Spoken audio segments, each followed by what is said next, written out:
Hi, you guys. How's it going? Hope you guys are hanging in there. Had a couple requests from viewers to talk about sewing on paper. And, I guess us older women, I don't know what it is, but I think we just picked it up over the years or something. I never necessarily made my own clothing that much, although I guess make some clothing for my kids when they were little because, I just wanted to make them like little pajama pants and stuff like that. And so, I learned how to sew some real basic stuff. And when I was pregnant, I'd add elastic to my pants and things like that. But I learned how to sew from my mom, and a lot of us, I think, I kind of get chills when I say that because, you just don't think about it like that. You learn stuff from your mom, right? But she always sewed, and it was just something that always happened in our house. And so I just, because when she was younger, she sewed all of her own clothes. Like that's what they did in the early 50s and stuff. They and 60s, she made a lot of her own clothing. And so that was, just always part of my reality. And so I guess a lot of us sort of take it for granted that, people know how to sew and they know how to use a sewing machine. But honestly, a lot of people are intimidated by it. And so I just kind of wanted to do like super basic. How does the sewing machine work? How do you set it up to sew? And a couple of different things that you can do on paper. Okay. Because, us junk journalers, we're all about paper and we love stitching on paper. And if you're not able to do it or you're intimidated by the sewing machine, I think that it's kind of frustrating and it's discouraging. So I'm here to encourage you to not be afraid to sew, because it's really not hard. But I get it. Like if you've never done it, it can be scary and intimidating. So I mean, it's a machine and it appears to be dangerous. So yeah, so that can be scary. Anyway, so here's the basics. And I'm sorry, but I'm not a teacher, so I ramble a little bit here and there. But and I spilled wax on my sewing machine. It's a long story, but I haven't cleaned it off yet, so sorry about the wax. I had an accident with a candle. Anyway, so there's two threads, right? There's a thread that goes in the bottom and a thread that goes in the top. And those threads, by the miracle of that needle right there, that this thread is that the top thread is strung through, those two threads loop together and create a locked stitch. Okay, so you get a thread on the bottom and a thread on the top. And I have all this crap in the way. All right, so there's two threads involved, and the bobbin is the bottom thread, and that thread is what locks the stitch together.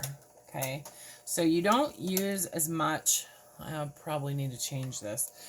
You won't use as much thread on your bobbin as you will on the top, because it's only like locking the stitch in. It's weird. It doesn't seem like it anyways. Anyway, so a couple little tips about sewing on thread before I go any further, or sewing on paper. It's kind of important to make sure that you're not using mismatched thread. It's okay if it's slightly different, but you really don't want to use like a real heavy thread on the top and then a lightweight thread in your bobbin. You want to use something that's the same. So for most of us, that's going to be an all-purpose thread or about a 60 weight. Okay, so if you have a choice and they're asking what weight thread do you want, just go with like 60 because that's about medium. And then I buy bobbins that are already wound. I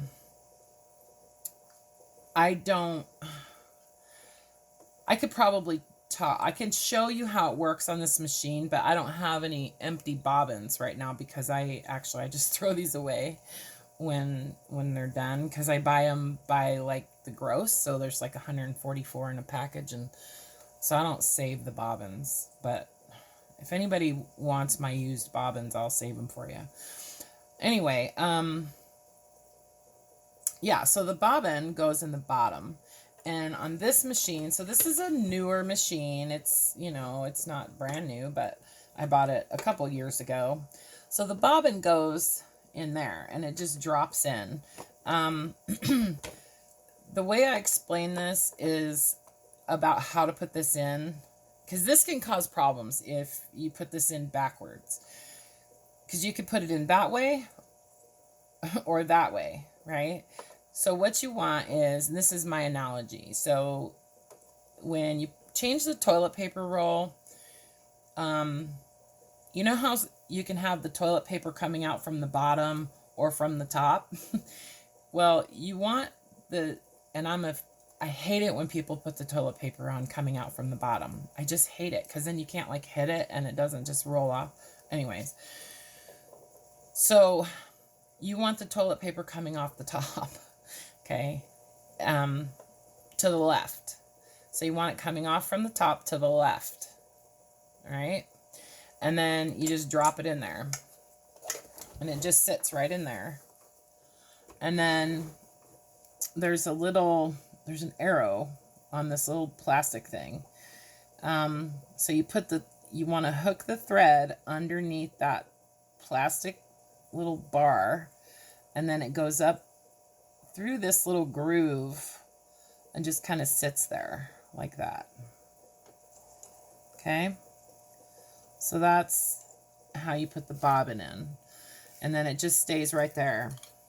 And then this little guy just clips right back on. Oh, I didn't show you how you take this off.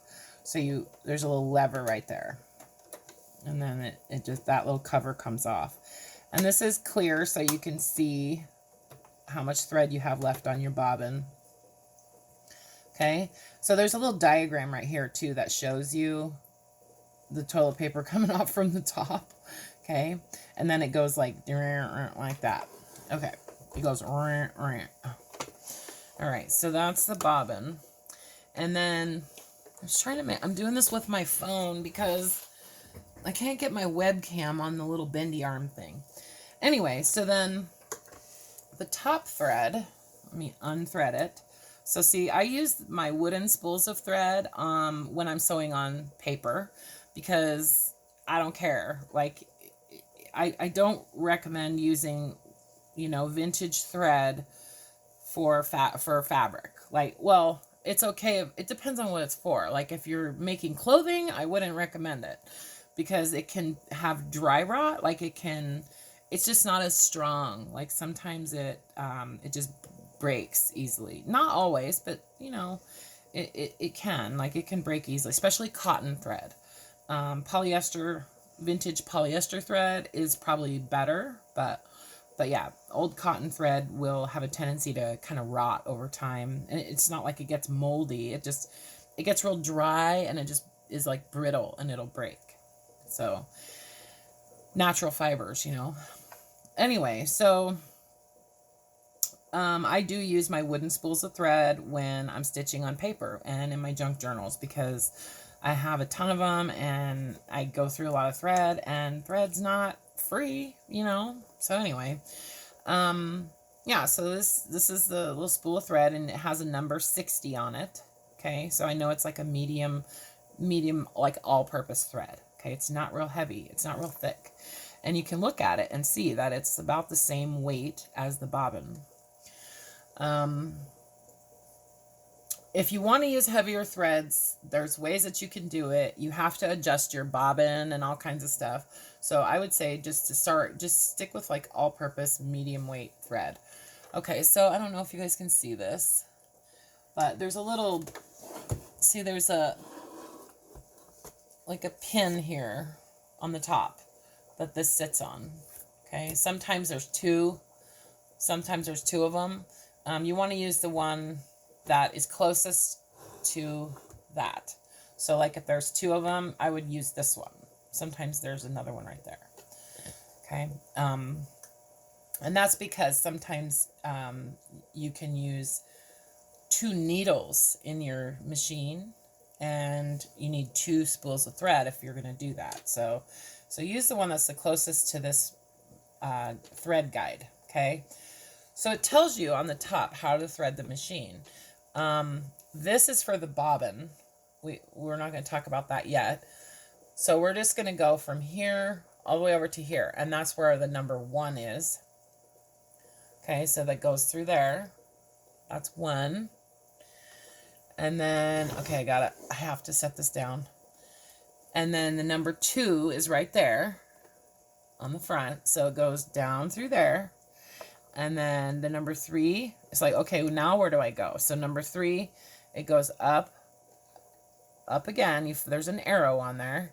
Okay, now where do I go? There's a number 4 up here, and it says to go over and down.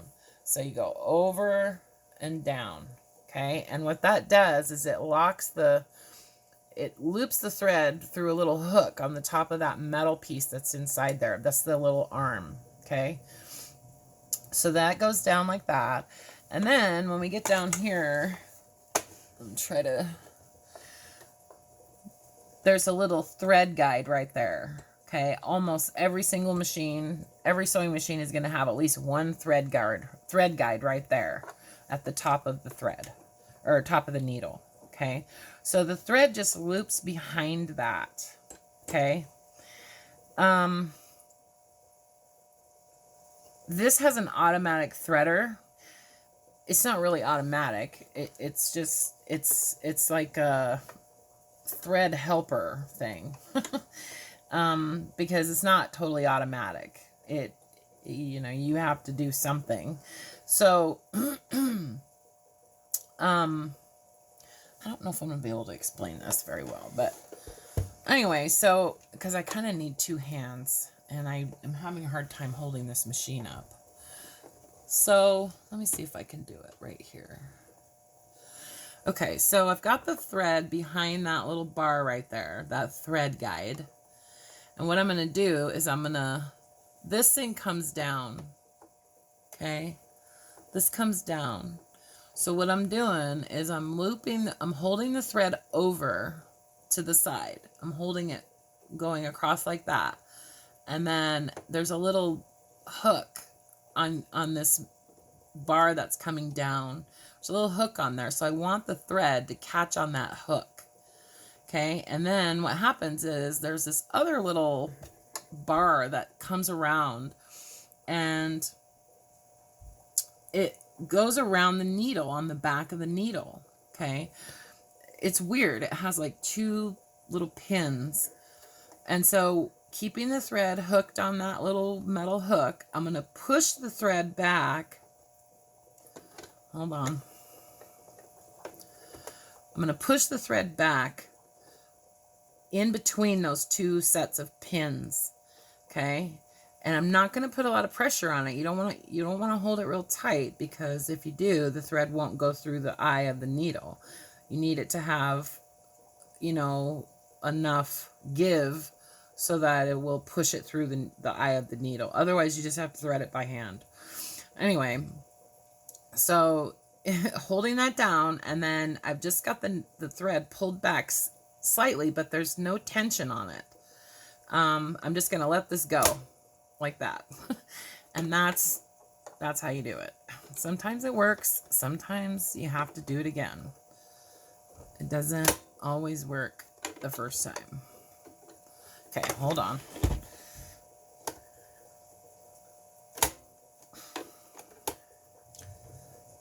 There we go. Okay, So you can see it pushed the thread.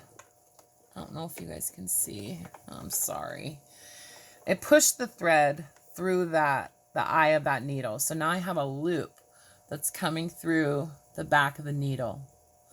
So it always threads from the front to the back. Okay. So got a little knot right there. Hold on. All right. So that's threading. That's threading the machine. And they're all different, you know. I mean, not really. Like, it seems like they would be, but most sewing machines get threaded pretty much the same way, except for when you get into like vintage machines. Those are a little bit different. And if you guys would like to see my vintage sewing machines, I can show you a couple of them in another video because they're pretty cool and they're kind of fun to use. I was going to just automatically show them to you on this video, but I wanted to keep it simple. Okay, so now we've got the needle threaded and the bobbin is in, and so I don't bother with pulling the bobbin thread up when I'm sewing with this machine, because it automatically pulls it up. But I will show you how to pull the bobbin thread up, because most people will tell you that you need to have the bobbin thread pulled up, and it needs to, so it's going to come up through this little hole right under the right under where the needle goes in. So I'll show you how to do it. So you hold on to your needle thread. Okay, you hold on to it, and then you turn this knob on the end of the machine. Okay, you're going to turn it towards you. Okay, so what it's going to do is it's going to take that needle thread and it's going to loop all the way around the whole entire bobbin casing. What the bobbin is sitting in, it's going to loop all the way around that. And when the loop pulls back up, it's going to bring the bobbin thread with it. Okay, so now I have a loop of thread that goes over my needle thread. So I just take like my scissors like this, and I just slide it under there, and that pulls the bobbin thread up. Okay, so now the bobbin thread is coming out from right underneath the presser foot. Okay, and then you want your thread to go through the foot. You want it going through the little gap in the foot, and this is just a standard, you know, all-purpose foot. There's all kinds of, these are called feet, by the way, this little thing right here. And there's all kinds of different ones that you can use. And there's lots of videos showing you how to use different ones. I did a video showing you the buttonholer attachment for this machine because I thought it was kind of cool. And I had never used it. So anyway, so then you want that. So you want that to go through that little split in the foot, and then pull it all the way to the back. Okay, and just let it sit there. All right, paper. So this is heavy cardstock, and I chose just to show you how this works on this, you know, because that way you could see it. But basically, you're gonna let the machine do the work. That's what I think people fight with is in their head, is like, you know, what do I have to do? Really, you're just guiding the machine. The machine's doing the work. You're just helping it, right? So anyway, so you want to just put the paper in where you know it's going to be actually touching one of these little teeth that are down here. These are called feed dogs. And this machine has, how many rows? It has 4 rows of these little teeth. Okay, so those little teeth, as the wheel on the end of the machine is turning, those are actually rotating also, and they're pulling the material, whether it's paper or fabric, they're pulling it through the machine. Okay, with every stitch, it pulls it through a certain amount of length, right? So with a longer stitch, where you have like a long stitch, it's going to pull it through faster. It's going to pull it through farther every time. with a short stitch, it's not going to pull it through very much at all. So that's how the stitch length is determined, is how far those feed dogs pull the material through. Okay, so you adjust that on this machine. You adjust that right here on this, where this plus or minus, and then there's a little digital number right here. So when I'm stitching just regular cardstock, I like to have a little bit longer stitch just because it goes faster. And, well, that's not the only reason, but it goes faster. Like, I get the work done quicker. But also, using a short stitch, like a really short stitch on paper, it's going to cause weakness in the paper, and it's going to make it almost like perforated so that it'll tear easily. And that's why a lot of times I use a longer stitch, because it just kind of maintains the integrity of the paper a little bit better. Okay, so that's the stitch length. I like to use, like on here, I usually set it at 4.5. It goes up as high as 5, but, and I think that's a half, no, I don't know how long that is. I think it's in millimeters maybe. Anyway, so 4.5, and then the other one is the width. So the width of the stitch, if you're using one of these decorative stitches, like even just a zigzag, I'll show you that too, but that bottom one determines how wide those zigzags are going to be. Okay. Okay, what else? Oh, and the speed. So this machine has a push button, like go button, go and stop button. I could use the foot that attaches to it. It's just like a, you know, you step on it and it makes it go slower or faster. But I've kind of gotten used to using this now, so I just use that. And then this little slider adjusts the speed that the machine is going to run. Okay. These buttons are to select the different types of stitches. Most of the stitches that are on here, you don't have to change the foot.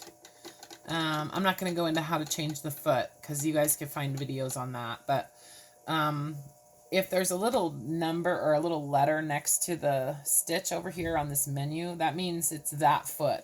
Each foot has a letter on it. In this particular brand, right, there's a letter that is assigned to each foot. If it doesn't have a letter, that means that it's just the standard presser foot. Okay, like this has P and Q and stuff, and I'm pretty sure that's what that is. I could be wrong. If that's not what that means, somebody will tell me. So anyway, I think that's what those are. I don't know. I've never used those. So if that's not right, then like I said, I'm sure someone will tell me. Anyway, people are pretty good at pointing stuff out. All right. So what are that's the basics. Thread tension. That was the thing. That was the other big thing. So thread tension is controlled with this knob right here. Okay. What that does is the name suggests, it controls how much tension is being pulled, like is pulling on this top thread. Okay. So like, it's going to create a little bit of tension so that this thread doesn't pull through as easily. Like if you loosen this up, so if I loosen this up to like 2, the thread pulls a lot easier. If I tighten it up to like 5, it's harder to pull through. And for most like fabric applications, you want to use about 3 usually. Like that's kind of like average, you know. I notice that if I increase my tension to around between 4.5 and 5 when I'm sewing on cardstock, I get a better stitch. It looks nicer, it's cleaner, and yeah, that I think that a higher tension is better when you're sewing on cardstock. These machines are not made for sewing on paper. That's not their intention. Just saying. So I wish they would make a sewing machine for sewing paper. That would be nice. I mean, maybe they do. Somebody does. Anyway, so that's tension. If you notice that as you're stitching, if you notice that this is the bottom, okay, this is the top of my stitch, this is the bottom, so this is the bobbin thread down here. If you notice that you're getting big loops down here, this means that your tension is too low, or that your thread is mismatched. And really, that would it makes a huge difference. So if you're getting big loops, change your thread and adjust. Change your thread, test it out. If you're still getting big giant loops, increase your tension by 1 number. Try it again. If it's still doing it, another number, and try it again. I think that, if you're having that issue, then that will definitely make a difference. So anyway, then there's this little lever right here. This lever right there. Can you see that, guys? This little lever, it raises and lowers that foot. Okay. This machine won't sew if the foot is up. The vintage ones, they will. So you want to make sure your foot is down. So when I talked about the feed dog, so you want to make sure that at least part of your paper is touching those feed dogs when you're going to start your stitch. Okay. It doesn't have to be all the way under for you to start, because those will pull it through. There's also ways to adjust the pressure on this bar that the foot is attached to on some machines. This machine, I don't think there's an adjustment for it anywhere, but I think it just automatically adjusts. So like my vintage machines, I can adjust that tension, and sometimes I have to increase it or lower it, or decrease it, I should say. Okay. All right. So just got my paper touching those 2 little feed dogs right there. I'm watching my needle.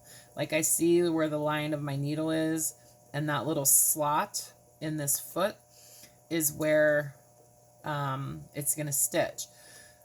You can change the needle position too. Like, you can make the needle go in the center or the left or the right. I like to keep it on the left because that's the default default position on this machine. Sometimes on other machines it might be in the center, but this one, the default setting is that 0, 0 stitch, and the needle position is on the left. So I'm used to it that way, so that's the way I keep it. I don't change it. Like, I don't have to set the stitch number every time I turn this machine on. I just turn it on. I change the length of the stitch, but that's it. So, okay, I'm talking a lot.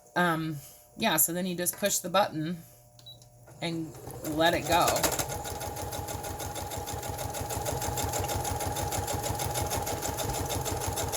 I mean, I'm really not even... Okay, it hit something back there. Like, I'm not even touching it, and it's doing it. See? It guides it through.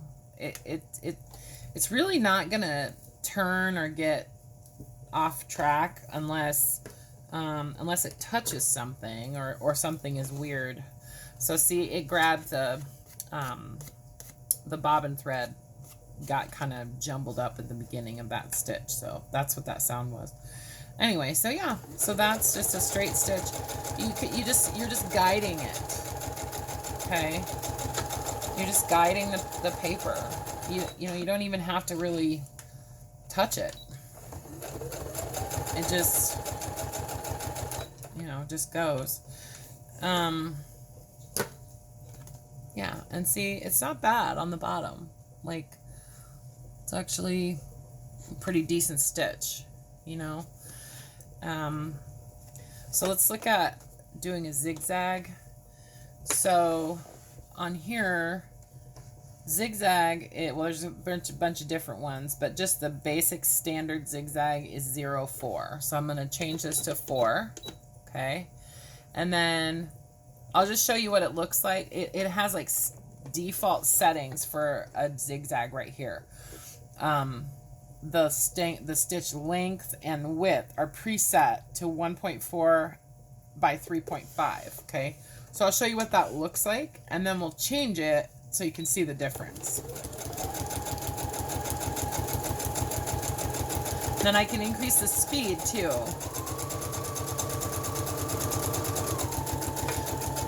I find that like a medium speed is usually best for stitching on paper. I think that if you are going too fast, it has a tendency to start shortening your stitches because the feed dogs aren't able to grab it very well. Like they can on a medium speed, but once you start going too fast, then those feed dogs start slipping, and your stitches start getting shorter together, and it just doesn't work as well. So, you know, don't get in a hurry, you know, and go too fast. Okay, so there you can see.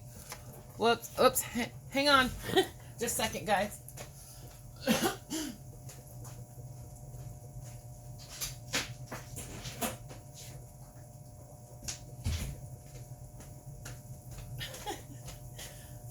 One day I'll learn how to edit videos, I promise.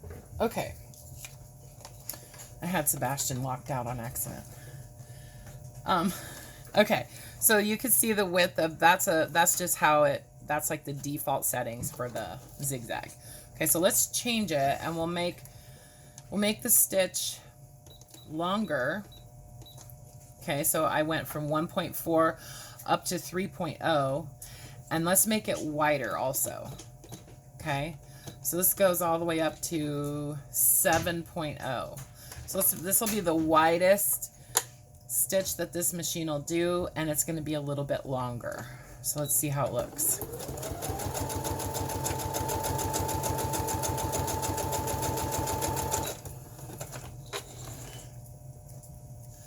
See, it's quite a variation. Like it's kind of cool. You know, you can get a lot of different looks from just changing the width and length of your stitches on a zigzag. So let's see, I made the stitch really, making the stitch shorter. So the zigzags are going to be closer together, and then I went back to about the same width as that. Let's go a little narrower. So I'll go down to 2.5. So this is 0.8 and 2.5.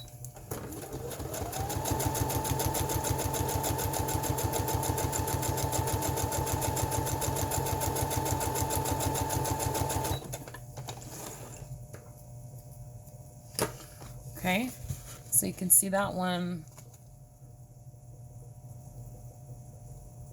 is, you know, it's just smaller.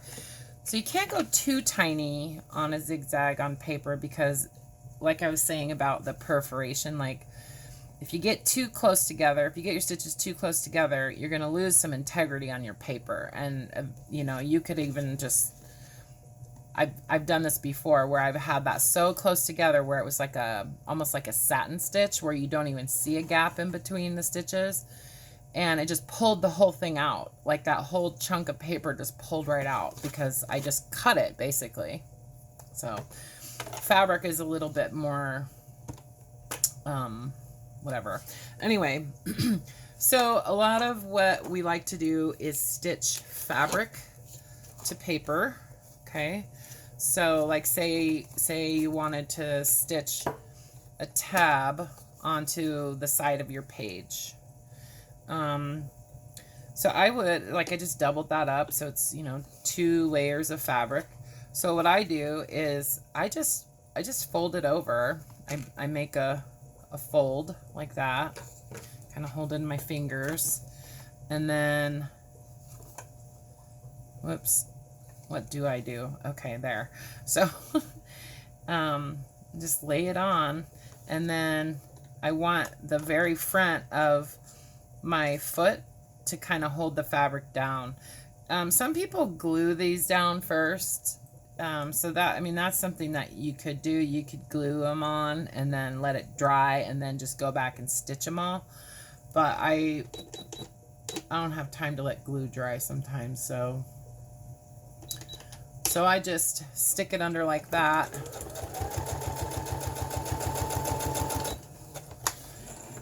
And stitch. Okay.